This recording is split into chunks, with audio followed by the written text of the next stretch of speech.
गौंदिया block अंतर्गत जोरंदाଠାରେ Bharatiya Janata party तरफରୁ booth ବିଜୟ କର୍ମଶାଳା ଅନୁଷ୍ଠିତ ହୋଇଯାଇଛି।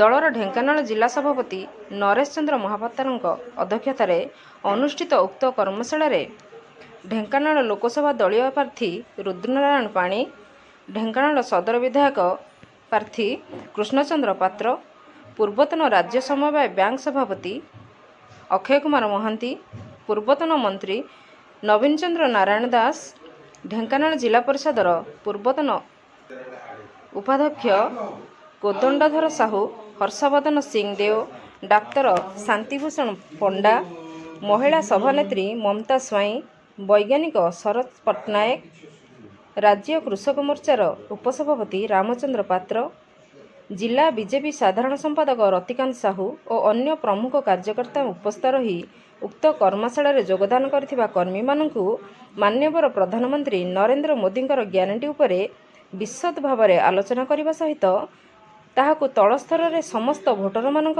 ପାଖରେ ଉକ୍ତ ବାର୍ତ୍ତା ପହଞ୍ଚାଇବା ପ୍ରତ୍ୟେକ ଦଳୀୟ କର୍ମୀମାନଙ୍କର ପ୍ରଥମ କାର୍ଯ୍ୟ ହେବା ନିହାତି ଜରୁରୀ ଅଟେ। ତତ୍ସହିତ ବୁଥଗୁଡ଼ିକରେ କିପରି ଆଗାମୀ ମତଦାନ ସମୟରେ ଅଧିକରୁ ଅଧିକ ମତଦାନ ହେବ, ଦଳ ସପକ୍ଷରେ ଯିବ, ତାହା ଉପରେ ଏବେଠାରୁ ସମସ୍ତ କାର୍ଯ୍ୟକର୍ତ୍ତା ଓ କର୍ମୀମାନେ ମିଳିତ ଭାବରେ କାର୍ଯ୍ୟ କରି ଆଗାମୀ ଲକ୍ଷ୍ୟ ଯେପରି ଡବଲ ଇଞ୍ଜିନ୍ ସରକାର ଗଠନ କରିବା ବୋଲି ପ୍ରମୁଖ କାର୍ଯ୍ୟକର୍ତ୍ତାମାନେ ମତବ୍ୟକ୍ତ କରିଥିଲେ। ଉକ୍ତ ବୈଠକରେ 4 ଜୋନ୍ର ଦଳର ମଣ୍ଡଳ ସଭାପତି, ଉକ୍ତ ବ୍ଲକର ସମସ୍ତ ଦଳୀୟ ସରପଞ୍ଚ, ସମିତି ସଭ୍ୟଙ୍କ ସମେତ ଶତାଧିକ ଦଳୀୟ କର୍ମୀ ଯୋଗଦାନ କରିଥିଲେ। ଆଗାମୀ ଦିନରେ ଉକ୍ତ ବ୍ଲକରେ ଥିବା 130 ଗୋଟି ମତଦାନ କେନ୍ଦ୍ରରେ ଯେପରି ଦଳ ସପକ୍ଷରେ ଅଧିକରୁ ଅଧିକ ମତଦାନ ହେବ, ତାହା ଆମର ପ୍ରଥମ କର୍ତ୍ତବ୍ୟ ହେଉ ବୋଲି କର୍ମଶାଳାରେ ମତ ପ୍ରକାଶ ପାଇଛି। ମହିମା ମଣ୍ଡଳ ସଭାପତି ପ୍ରତ୍ୟୁଷ ହରିପ୍ରଧାନ ଧନ୍ୟବାଦ ଅର୍ପଣ କରିଥିଲେ। ବୁଥ୍ ବିଜୟ ଅଭିଯାନ କୁହନ୍ତୁ ବା ବିଭିନ୍ନ ପ୍ରକାରର ହେଡ଼ିଂରେ ଭାରତୀୟ ଜନତା ପାର୍ଟିର ନିର୍ବାଚନ ପ୍ରଚାର କାର୍ଯ୍ୟକ୍ରମ ଚାଲିଛି ଏବଂ ପ୍ରାୟ ଭାରତୀୟ ଜନତା ପାର୍ଟି ପ୍ରଥମେ ପ୍ରାର୍ଥୀ ଘୋଷଣା କଲା। ସେଇଦିନ ଠାରୁ ଭାରତୀୟ ଜନତା ପାର୍ଟିର ଅଭିଯାନ ଚାଲିଛି। ଆଉ ଓଡ଼ିଶାରେ ଯେଉଁ ସରକାର ଚାଲିଛି ସେମାନଙ୍କର ଯେଉଁ ଦୁର୍ନୀତି, ଭ୍ରଷ୍ଟାଚାର, ବ୍ୟଭିଚାର ବିରୁଦ୍ଧରେ ଜନସାଧାରଣ ମଧ୍ୟ ବହୁତ ଆଗ୍ରହୀ ଅଛନ୍ତି ଯେ ଏମାନଙ୍କୁ ବିଦାୟ କରିବାକୁ ହେବ।